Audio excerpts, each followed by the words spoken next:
Hi everyone, welcome back to the channel. In this tutorial, I will show you how to get the new outfit, the bow slim top in Heartopia. So, as part of the special half anniversary update, several new outfits have been added to the game. You can just check it by visiting the charity store. Like this, just check the outfit, this new outfit, the bow slim top. And if you can't find it, don't worry, you can also get it from the order machine. But this machine is only available for the DG member who are level 35 or higher. So just simply go to outside and then just go to this order machine and then just tap on it, just clothing, and then just do stops, scroll down until you find this blue slim top.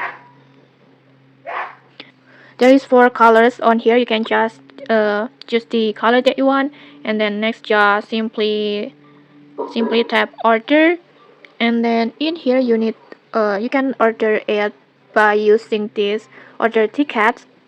So make sure you already have the order ticket before ordering, and you can get this ticket from the surprise gacha egg, which is one of the rewards from the daily quest.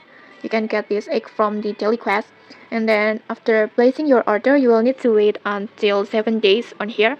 But don't worry, you can reduce the waiting time to just 3 days by using an order ticket with 4 stamps from other players like this. Like this one. You can see the order time will be reduced into 3 days. And if you don't know how to collect those stamps yet, just check out my other Heartopia videos in the playlist to watch the tutorial. And then after that, to ordering, just tap on confirm order and then just wait until this item is arrived. And okay, that's it. If you found this helpful, don't forget to like, comment, and subscribe for more tutorials. Thanks for watching and see you!